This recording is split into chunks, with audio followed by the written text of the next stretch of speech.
Hello student, welcome to the chemistry zone. આપણો આ lecture number 3. આના પહેલા જે ફર્સ્ટ લેક્ચર હતો કે કેમિસ્ટ્રી રસાયણ વિજ્ઞાનના અભ્યાસની અગત્યતા શું છે અને એના પછીનું જે નેક્સ્ટ લેક્ચર આપણે ભણ્યા હતા દ્રવ્યનું વર્ગીકરણ, જેમાં છેલ્લે આપણે ભણ્યા હતા હોમોજીનિયસ અને હેટરોજીનિયસ મિશ્રણ એટલે સમાન મિશ્રણ અને વિસમાન મિશ્રણ. તો સમાન મિશ્રણ કોને કહેવાય? તો હવા એક સમાન મિશ્રણ છે. કઈ રીતે? તો કે હવાની અંદર ઓક્સિજન, નાઇટ્રોજન તથા ઘણા બધા ગેસીસ એવી રીતે ભેગા થઈ ગયા છે કે તમે એને છૂટા પાડી શકતા નથી. હવાનું સંઘટન દરેક જગ્યાએ એક સમાન છે એટલે વિસમાન મિશ્રણ છે. જેમ કે તમે સોનાનું ઘરેણું પહેરો છો તો સોનાના દાગીનામાં આપણે કોપર ધાતુ મિશ્ર કરવામાં આવે છે તો એ પણ એક સમાન મિશ્રણ બને છે. તો સમાન મિશ્રણ એ હોય કે જો બંને પદાર્થો એકબીજામાં બહુ જ સરસ રીતે મિક્સ થઈ ગયા હોય. અને વિસમાન મિશ્રણ એટલે દરેક જગ્યાએ સંઘટન સમાન ના હોય. જેમ કે તેલ અને પાણી, તમે લોખંડનો ભૂકો અને એમાં મીઠું મિક્સ કરો ને પછી ધ્યાનથી જુઓ તો દરેક જગ્યાએ એની સંરચના સમાન નથી. એટલે આવા મિશ્રણને આપણે વિસમાન મિશ્રણ કહેતા હતા. આપણો એના પછીનો થર્ડ લેક્ચર છે અકોર્ડિંગ ટુ ટેક્સ્ટ બુક. હવે આપણો ટોપિક આવે છે ભૌતિક રાશિ. તો આ ભૌતિક રાશિ એટલે શું? તો કે કોઈ પણ પદાર્થ હોય તો એ પદાર્થને બે પ્રકારના ગુણધર્મો અચૂક જોવા મળે છે. એક છે ભૌતિક ગુણધર્મો અને બીજા છે રાસાયણિક ગુણધર્મો. તો ભૌતિક ગુણધર્મો શું હોય છે? દરેક પદાર્થને every substance has two type of properties, physical properties and chemical properties. એમાં ભૌતિક ગુણધર્મો અને રાસાયણિક ગુણધર્મો શું હોય સમજીએ. તો ભૌતિક ગુણધર્મો એટલે એવા ગુણધર્મો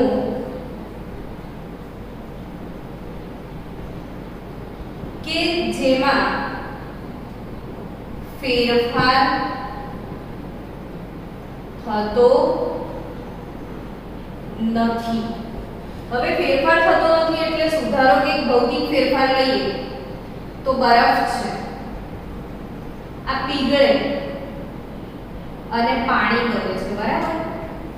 તો ધારો કે હું અહીંયા 18 ગ્રામ બરફ લઉં છું તો બરફનું જે દળ છે 18 ગ્રામ એ પીગળીને પાણી બનશે ત્યારે પણ એ 18 ગ્રામ જ રહેશે. તો અહીંયા બરફનું જે દળ છે એ ચેન્જ થતું નથી.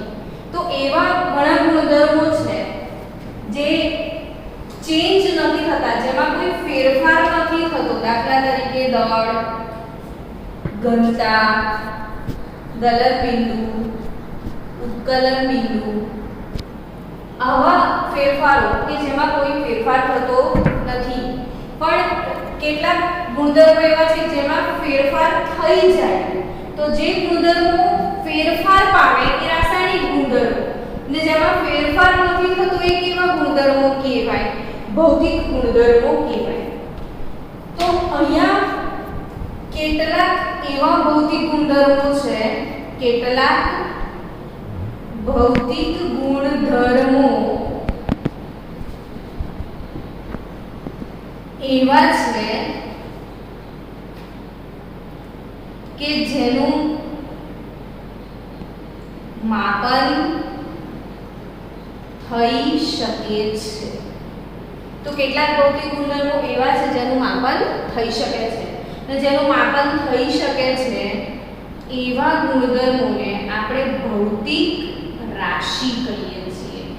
જેનું માપન થઈ શકે છે એવા ભૌતિક ગુણધર્મોને શું કહીએ છીએ? આપણે ભૌતિક રાશિ. તો આજનો આપણો ટોપિક શું છે? ભૌતિક રાશિ. તો આ ભૌતિક રાશિ, એનું માપન અને એનો એકમ, એના વિશે આપણે સમજણ મેળવીએ. ધારો કે તમારા મમ્મી તમને એવું કહે છે કે જા બેટા બજાર જઈને તું બટાકા લઈ આવ. તમે માર્કેટ ગયા, બટાકાવાળાને જઈને ત્યાં કીધું કે મને 5 આપ, તો શું 5 આપે? તમારે ત્યાં કેટલા બટાકા, તો 5 કિલોગ્રામ બટાકા, આ શબ્દ મેન્શન કરવો જ પડે. તો અહીંયા બટાકાનું જે દળ છે એને તમે કીધું 5 કિલોગ્રામ. હવે ફરીથી તમારા મમ્મી દૂધ લેવા મોકલે છે, દૂધવાળાને જઈને તમે ત્યાં કહો છો 2 આપ, ફરી 2 આપે તમને. પહેલા સવારે 5 ખાવી પડી, અત્યારે 2 ખાવી પડી, તો 2 આપ એટલે ના કહેવાય 2 આપ. શું આપ 2? તો કે 2 લીટર દૂધ આપ. આવું કેવું પડે તમારે? તો દૂધ 2 લીટર તમે માપ્યું, એક કદ કહેવાય એનું. હવે પાછા તમે મમ્મી એવું કે છે જ્યાં થોડું કાપડ લેતો આવી, તો તમે કાપડ લેવા ગયા, કાપડવાળાને જઈને એવું કીધું 5 આપ, તો ફરી 5 આપે, તો એવું બી ના કહેવાય. તો તેને 5 મીટર આપ, એવું કંઈ કેવું પડે તમારે. તો એ કાપડની શું થઈ? લંબાઈ. તો અહીં દરેક વસ્તુને કશુંક જોઈએ એ શું? એકમ. જોઈએ અને જોઈએ.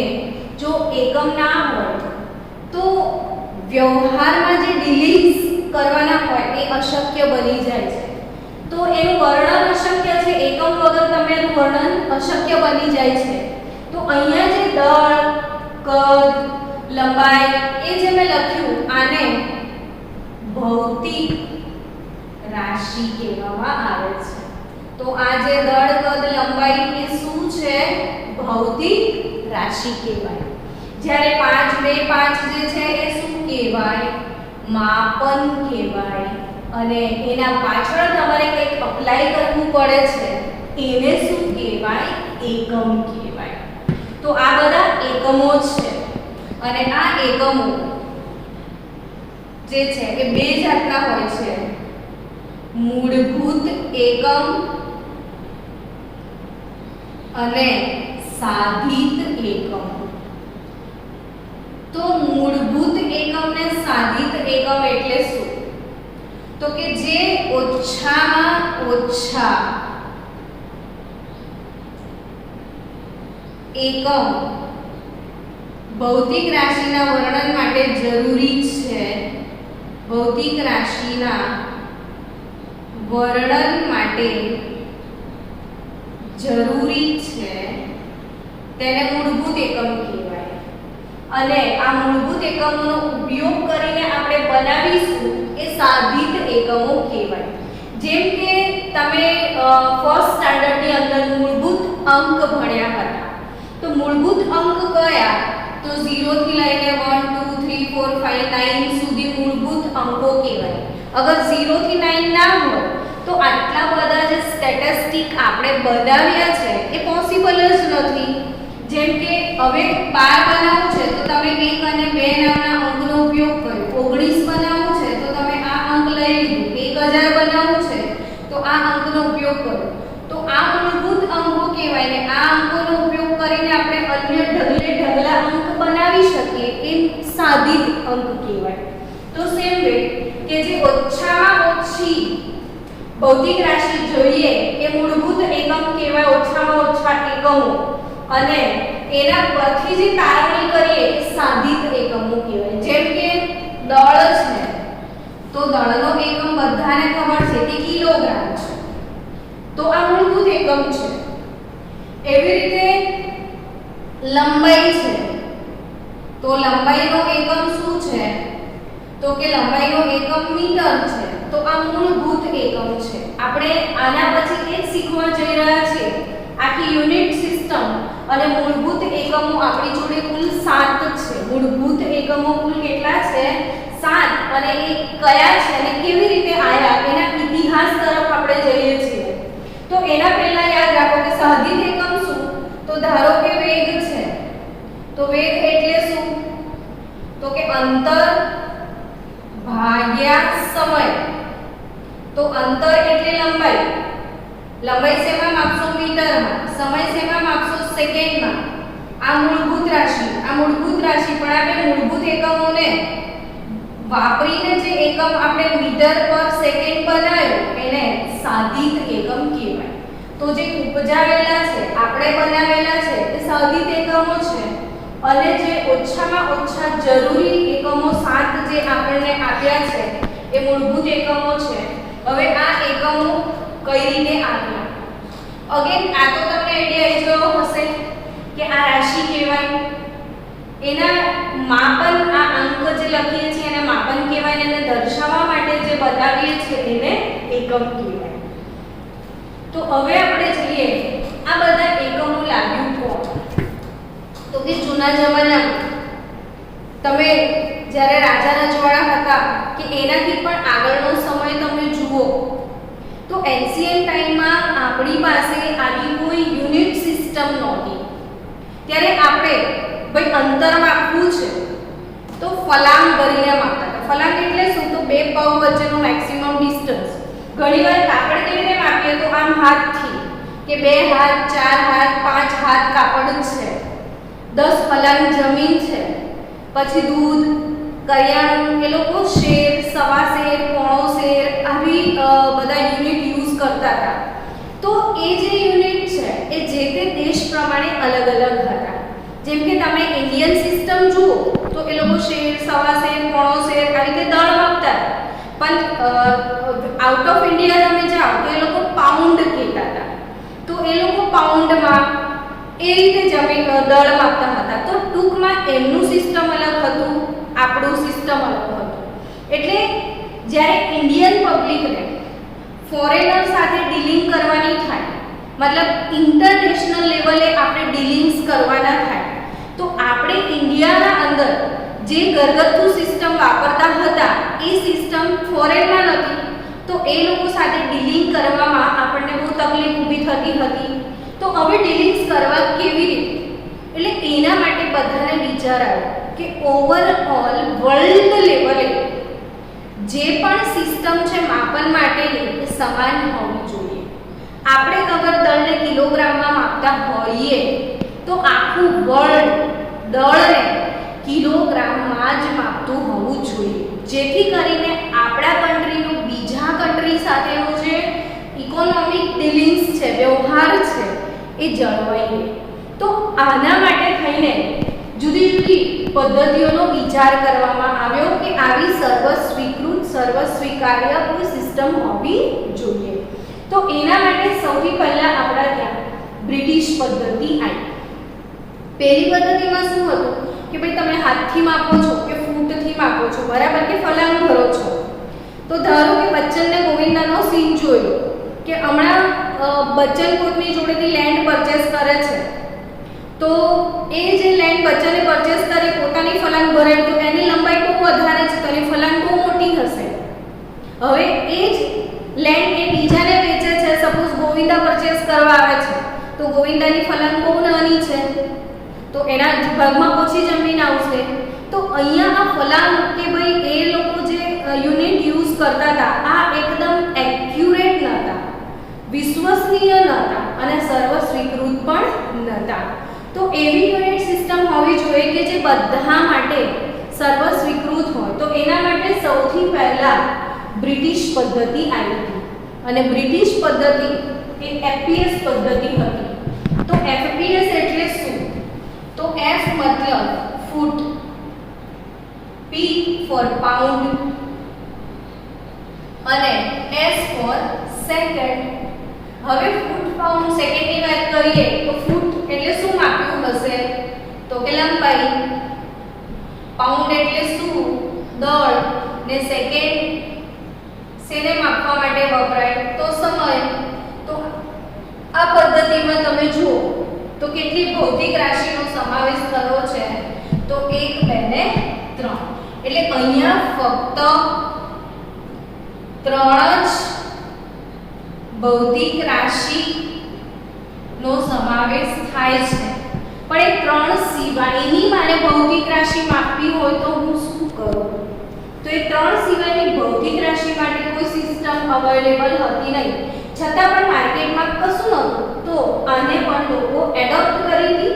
સૌથી પહેલા જે વસ્તુ આવે એ એક્સેપ્ટ કરીએ, પછી એમાં અપડેટ આવે. તમને બી ખબર છે કે પહેલા 2G આવ્યું, પછી 3G આવે, પછી 4G આવે, હવે કદાચ 5G આવશે.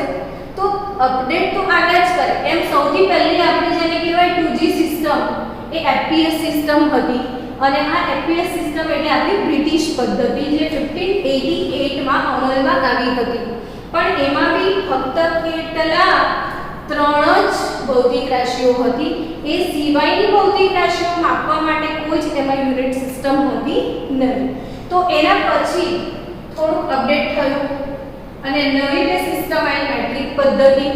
ને આ મેટ્રિક પદ્ધતિ 1700 કેટલું બધું માર્જિન છે. જો 1588 પછી કેટલા વર્ષો પછી આ પેટર્ન આવી ગઈ. 1791 થી 1795 માં મેટ્રિક પદ્ધતિ આવે અમલમાં લીધી હતી CGS MKS. હવે CGS MKS શું છે? તો m એટલે મીટર, k કિલોગ્રામ અને s તો સેકન્ડ. ફરીથી ધ્યાનથી જુઓ તો અગેન લંબાઈ, દળ ને સમય આમાં પણ ફક્ત 3 જ ભૌતિક રાશિનો સમાવેશ થયો. 3 થી વધારે ભૌતિક રાશિનો સમાવેશ થયો નહીં. પણ આ મોટા એકમો હતા ને એને થોડાક નાનામાં કન્વર્ટ કરીએ તો CGS પદ્ધતિ. તો અહીંયા C for centimetre, G for gram અને S ફોર સેકન્ડ. તો એના માટે આ સિસ્ટમ યુઝ કરતા હતા કે મોટા નાના બે એકમો CGS MKS આપણને મેટ્રિક સિસ્ટમ કહેવાય. અને ભારતે તો વળી આને તો ભલે 1700 માં બનાવી હતી, આપણે તો 1956 માં જ અમલમાં મૂકી હતી. તો આપણે તો 1956 થી આને અમલમાં લીધી હતી. હવે આપણે SI એકમ પદ્ધતિ, તો કે આ બધી પદ્ધતિઓમાં ધ્યાનથી જોવા જાવ તો ફક્ત 3 જ ભૌતિક રાશિનો સમાવેશ થાય છે. એટલે હજી પણ આમાં કંઈ ને કંઈ ખૂટતું હતું જેથી બધાને સંતોષ નહોતો. એટલે બધા જ કન્ટ્રીના જે યુનિયન છે, તમને કહી દઉં કે યુનિયન જેમ કે IUPAC શું છે? તો એ જે છે એ એક યુનિયન છે international. I stand four international union of pure and applied chemistry. ને આવી એક બીજી સંસ્થા છે IUPAP, international union of pure and applied physics. તો આ જે કેમેસ્ટ્રી અને ફિઝિક્સના જે યુનિયન છે, યુનિયન શું હોય? તો કે ઇન્ટરનેશનલ લેવલે જેટલા પણ કન્ટ્રીઝ છે એ બધા જ કન્ટ્રીના 2-3 જે સાયન્ટિસ્ટ હોય, બધા કન્ટ્રીના જે મેમ્બર્સ હોય એ ભેગા મળીને જે યુનિયન બનાવે એ યુનિયનને ઇન્ટરનેશનલ યુનિયન કહેવાય. ને પછી એ બધાની સભાઓ ભરાય, કોન્ફરન્સ મળે ને એ કોન્ફરન્સમાં જે તે આ નિયમો નક્કી થાય કે હવે આપણે આ રીતે કરીશું, આ રીતે કરીશું. તો આપણી એવી બે જે સંસ્થા છે જે નિયમો નક્કી કરે છે. તો કેમેસ્ટ્રીના જે બધા નિયમો છે IUPAC નક્કી કરે છે અને ફિઝિક્સ રૂલ્સ રેગ્યુલેશન કોણ ડિસાઈડ કરે છે? IUPAP. ને આ બંને સંસ્થાઓએ મળીને એક નવી પદ્ધતિ અમલમાં મૂકવાનો પ્રયત્ન કર્યો. ને છેલ્લી પદ્ધતિ આપણે આટલી બધી સ્ટ્રગલ પછી જે આપણે સાર મળ્યો કે 1971 માં આપણે સક્સેસ ગયા. ને સૌથી સારામાં સારી પદ્ધતિ 1971 થી અમલમાં આવી અને એ પદ્ધતિ SI સિસ્ટમ છે, સિસ્ટમ ઇન્ટરનેશનલ. તો લ સિસ્ટમિક ઇન્ટરનેશનલી યુનિટ, લ સિસ્ટમિક ઇન્ટરનેશનલી યુનિટ્સ ના નામને ટૂંકાઈને આ નામ આપવામાં આવ્યું હતું SI સિસ્ટમ ઇન્ટરનેશનલ. અને 1971 થી આપણે અમલમાં લીધી હતી. અને આ જે સિસ્ટમ છે એ ફ્રાન્સની વાત કરીએ તો ફ્રાન્સના જે પેરિસમાં 1960 માં પેરિસમાં એક પ્લેસ છે સેવરે, ત્યાં 11મી સાધારણ સભા યોજાઈ હતી IBWM ની. તો આ IBWM શું છે? તો international bureau of weights and measures. International bureau of weights and measures IBWM તરફથી મેજર્સ એમ. તો IBWM તરફથી 11મી સાધારણ સભા છે પેરિસના સેવરેમાં યોજાઈ હતી ને એમાંથી આ એક બહુ જ સરસ આપણને ગમી જાય, બધાને ગમી જાય એવી પદ્ધતિ અમલમાં આવી, જેનું નામ છે એસઆઈ. ને હવે એમાં 3 નહીં 7 મૂળભૂત રાશિ છે. તો આ એસઆઈ સિસ્ટમ એની 7 મૂળભૂત રાશિ દરેકે દરેક બાળકને આખું ટેબલ આવડવું જોઈશે. તો પહેલી રાશિની વાત કરીએ તો અહીંયા લખી દઈએ ભૌતિક રાશિ. ભૌતિક રાશિ પછી રાશિની સંજ્ઞા. રાશિની સંજ્ઞા પછી એનો એકમ અને એકમ પછી એકમની પણ સંજ્ઞા. તો આ વાત કરીએ કે રાશિ ભૌતિક લંબાઈ લઈએ, દળ, સમય, થર્મોડાયનામિક, તાપમાન, દ્રવ્યનો જથ્થો. દ્રવ્યના જથ્થા પછી એમાં હતું ઉષ્માગતિકીય તાપમાન તો લખ્યું આપણે, અને જ્યોતિ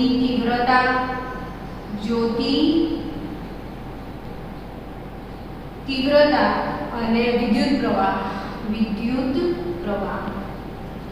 ગણો તો કેટલી થઈ? 1 2 3 4 5 6 અને 7. આ પદ્ધતિ એસઆઈ સિસ્ટમ છે જેમાં 7 મૂળભૂત રાશિ છે. આ ઓછામાં ઓછી રાશિઓ કે જે અન્ય રાશિ પરથી ના મળે, આના પરથી અન્ય રાશિ મળે. તો લંબાઈની સંજ્ઞા શું? તો l. એનો એકમ શું? તો મીટર. અને એની સંજ્ઞા શું? તો સ્મોલ l. એ રીતે દળની સંજ્ઞા શું? તો કે દળ એટલે માસ, સ્મોલ m. દળ એટલે માસ, સ્મોલ m. એનો એકમ કિલોગ્રામ, ને કિલોગ્રામમાં નાનો k ને નીચે નાનો g, kg લખાય. સમય તો એનો સમયને શું કહેવાય? ટાઈમ, ને ટાઈમ સ્મોલ t. સમય શેમાં માપવાનું? તો એકમ સેકન્ડ લઈએ છીએ આપણે જનરલી, તો એના માટે શું યુઝ કરીશું? s. તાપમાન માટે T કેપિટલ, એનો એકમ કેલ્વિન આપણે લીધો છે, અને કેપિટલ K. દ્રવ્યનો જથ્થો તો દ્રવ્યનો જથ્થો એટલે સ્મોલ l, એનો એકમ મોલ, અને મોલને mol તરીકે આપણે દર્શાવીશું. જ્યોતિ તીવ્રતા તો જ્યોતિ તીવ્રતા એટલે IV, લ્યુમિનસ ઇન્ટેન્સિટી. એનો એકમ કેન્ડેલા, અને એનો યુનિટ CD. જ્યોતિ તીવ્રતા IV, એકમ કેન્ડેલા, અને સંજ્ઞા CD. ને વિદ્યુત પ્રવાહ તો વિદ્યુત પ્રવાહ એટલે કરંટ I, એકમ એમ્પિયર, કેપિટલ A અથવા AMP પણ લખાય. તો આ 7 મૂળભૂત રાશિઓ છે: લંબાઈ, દળ, સમય, તાપમાન, દ્રવ્યનો જથ્થો, જ્યોતિ તીવ્રતા, વિદ્યુત પ્રવાહ. સંજ્ઞા લંબાઈ L, દળ M, સમય T, તાપમાન T, દ્રવ્યનો જથ્થો N, જ્યોતિ તીવ્રતા I, વિદ્યુત પ્રવાહ I. તો આ મીટર, કિલોગ્રામ, સેકન્ડ તમે તમારી ટેક્સ્ટબુકમાં આપ્યું છે 7 મૂળભૂત રાશિ. એ ટેક્સ્ટબુકમાંથી લખી અને ફાસ્ટ એને તૈયાર કરી દેજો. મોડે આવડવી જોઈએ. આ બધું નાનું વસ્તુ નહીં આવડે તો મોટી વસ્તુ તૈયાર કરતા બહુ વાર લાગશે. હવે આ જે એસઆઈ પદ્ધતિ છે આનો એકમ કિલોગ્રામ છે, પણ કિલોગ્રામ ને તમારે નાનો અથવા મોટો કરવો છે. ઘણીવાર માઇક્રોગ્રામ પણ આવે, નેનોગ્રામ પણ આવે. તો નાના કે મોટા કઈ રીતે કરી શકાય આ એકમોને? તો આ એકમોને નાના કે મોટા કરવા માટે પૂર્વ તૈયાર કરવા પડશે. તો એસઆઈ